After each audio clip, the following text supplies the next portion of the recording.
नमस्कार। मातृशक्ति और पितृशक्ति कहते हैं मनुष्य को दिखते दर्शन को, अतीत का हो या वर्तमान का, उसके ऊपर चिंतन करना और चिंतन मनन में जो निष्कर्ष निकले सही या गलत, उसका भविष्य के दृष्टिकोण से बताना जिंदा इंसान की पहचान होती है। अन्यथा या इसी कारण पूरी दुनिया में पूंजीपतियों ने, आर्थिक शक्ति जिन्हें कहते हैं, उन्होंने जाति, धर्म, नस्ल के नाम पर स्वार्थी लोगों को, उन धर्मों, उन जातियों, नस्लों को कि कुछ चंद नेतृत्व करने वाले या पैरेलल खड़े करने वाले, विरोध के पैरेलल खड़े करने वालों को, जो स्वार्थी लालची हैं,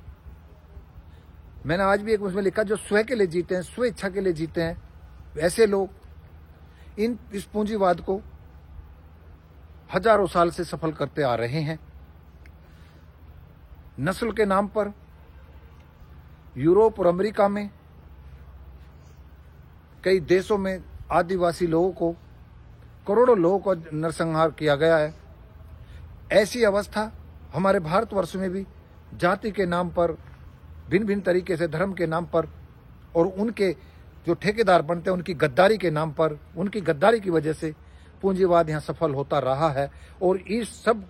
अब इतना फर्क आ गया है कि दुनिया जैसे विज्ञान के युग ने ग्लोबल की है, तो सारे आर्थिक शक्ति अब ग्लोबल रूप से इकट्ठे होकर के दुनिया को लूटने पर तुली है और इस प्रकृति के संतुलन को बिगाड़ने पर तुली है। ऐसे ही यहाँ पर मैं ये नहीं कह सकता कि पूर्व की सरकारें इस देश की अच्छी थी, वो भी इस पूंजीवाद के वशीभूत होकर के दुनिया देश के गरीब किसान, मजदूर और आदिवासियों का शोषण करके उनके प्राकृतिक जो अवस्थाएं हैं, जंगल, जमीन, उसका दोहन करने के लिए पूंजीपतियों को अधिकार देकर के रोजगार के नाम पर, विकास के नाम पर उनको प्रलोभन देकर के उस क्षेत्र का इकोसिस्टम बिगाड़ दिया है और ये पूरी दुनिया के लिए समस्या बना हुआ है। हजारों आदिवासी और हजारों गांव आदिवासी क्षेत्रों के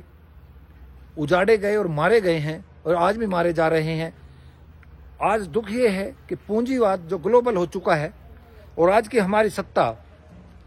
पूर्व वालों से कहीं आगे जाकर के धर्मांध और कट्टरता के शेर पर बैठा करके और खुद भी बैठ करके वो ऐसे फिल्मांकन, जैसे पिक्चर जो फिल्म निर्देशक या फिल्म बनाने वाले होते हैं, वो वर्तमान के दर्शन को देख करके उसी हिसाब से कंटेंट पैदा करती है। तो आज हिंदुत्व का कंटेंट दे करके अन्य को दबा करके और भविष्य में सनातन वैदिक कल्चर का बढ़ावा या प्रभुत्व जमाने का भाव दिखा करके उन लोगों को जिनका शोषण किया जा रहा है और जो संविधान में से मिली स्वतंत्र अधिकारों की संस्थाएं हैं, वे भी अब घुटनों के बल चल रही हैं वर्तमान सत्ता में और हम खुश हो रहे हैं। आप ये देखिए कि अरब के उन लोगों का जो तेल की वजह से, उनके पैसे से आने से उन्होंने जो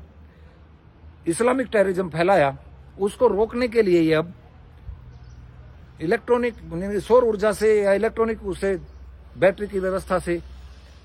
वाहन संचालन करना और संस्था को चलाने का जो व्यवस्था चलाई जा रही है, ये उससे भी घातक है। क्योंकि जो भूगर्भ में हमारे खनिज लवण से जो दोहन करके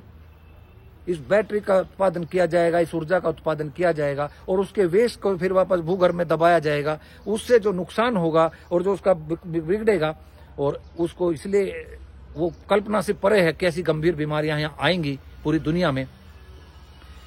साथ में ये भी देखें कि ये कहते हैं रोजगार की, तो कुल मिलाकर के इनके पूंजीपतियों के वैज्ञानिक पूरा सहयोग करते हैं, उनको ऐसे ही संयंत्र पैदा करके जिससे कि जो मैन पावर, जिनको वहां तत्काल रोजगार मिलता है, कोई उस जहां इस तरह का काम होता है, कुछ भी डैम बनना हो या खुदान हो, खनन हो, वहां पर चाय वाला, वाहन चलाने वाला, ट्रैक्टर ट्रॉली चलाने वाला, व्हीकल चलाने वाला, वो तुरंत रोजगार के भाव में आकर के उनको लगता है कि हमारा यहाँ लाभ हो रहा है, लेकिन जब वो वहाँ का दोहन कर लेते हैं उसके बाद वे ठगा सा महसूस करें। आधुनिक मशीनों से जो भारी बेरोजगारी पूरी दुनिया में और भारतवर्ष में खासतौर से जहाँ जनसंख्या ज़्यादा है उसके लिए तो बहुत ही घातक है। उस अवस्था में जाने के बावजूद भी हम नहीं समझ रहे हैं। उसी का एक परिणाम था कि सब दोहन में देखा, कारों की मंदी आई, अन्य भौतिक संसाधनों की जब मंदी आई तो इन ग्लोबल पूंजीपतियों ने एक विचार किया कि जैसे 92 में जो ये WTO आया, खाद्यान्न उस पर जो मुक्त बाजार करने का जो कानून बनाए गए दुनिया भर में, उसमें जो यूरोप और अमेरिका के देशों में उसका जो परिणाम आया कि जो किसानों से जमीन पूंजीपतियों के पास चली गई है और वे सस्ते मजदूर शहरों के और गांव के बन चुके हैं। 1% या 1 से या 0.5% भी अमेरिका जैसे या कहीं इस देशों में मूल किसान रह चुके हैं। सब कंपनियों के पास जो जमीनें जा चुकी हैं। उसी को देखते हुए उन्होंने देखा कि खाद्य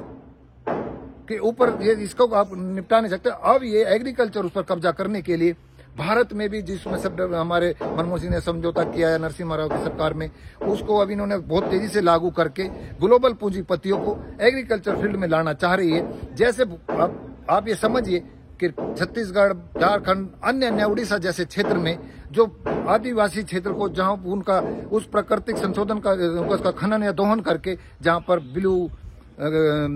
हीरा, रेड हीरे आदि अन्य खनिज लवण हैं और वहां पर हर 100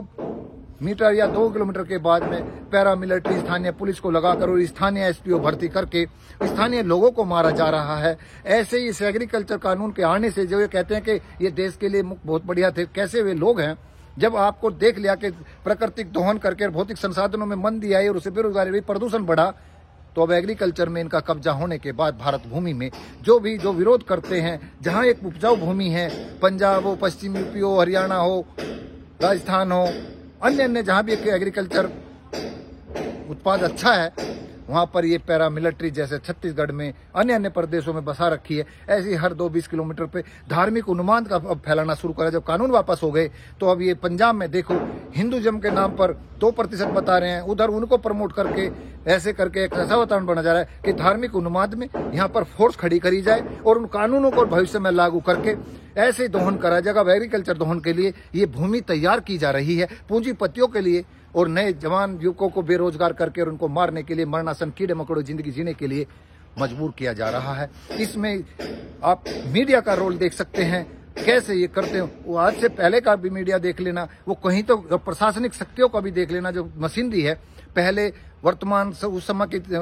सरकार, तत्कालिक सरकारों के खिलाफ नए नए आंकड़े देते थे, इससे इतनी हानि होगी, इतनी इससे हानि होगी, इतना इन्होंने टेंडर गलत दे दिया, ये कर दिया, वो कर दिया। अब उसी तरह के टेंडर दिए जा रहे हैं। कोई भी ब्यूरोक्रेट बोलने को तैयार नहीं है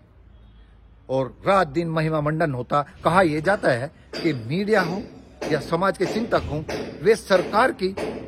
जो नीति प्रचारित कर रहे हैं उन प्रचारित नीतियों से नुकसान होना और क्या छुपा रहे हैं उसको बताने का काम मीडिया का था। वो धर्म भूल गए हैं। जो आवाज उठाते हैं उनको कुचले जाने का प्रयास किया जा रहा है। यानी कि देश का भविष्य बहुत ही खतरनाक है। मुझे लगता है ऐसा ये क्षेत्र जैसा नक्सलाइट के नाम पर, माओवादी के नाम पर वहां बनाया जा रहा है, ऐसे इस कृषि भूमि क्षेत्र उत्तर भारत को भी बनाया जाएगा। नमस्कार।